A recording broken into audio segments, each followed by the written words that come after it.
Radhe hotel Himalaya society શેરી number 2, જેમાં કચરો લેવાવાળી ગાડી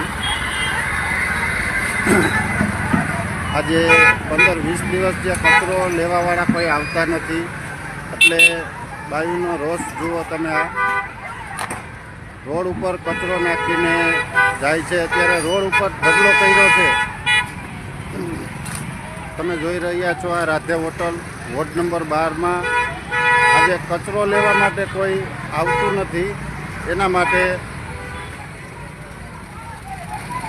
બાયુ બધી ગુસ્સે થઈને રોડ ઉપર કચરાનો ઢગલો કર્યો છે. આ છે મેયર પ્રદીપભાઈ ડવનો વોર્ડ, જે આપણે પહેલાં મેયર રહી ગયેલા છે તે પ્રદીપભાઈ ડવનો વોર્ડ છે, અને કોઈ કચરો લેવા આવતું નથી.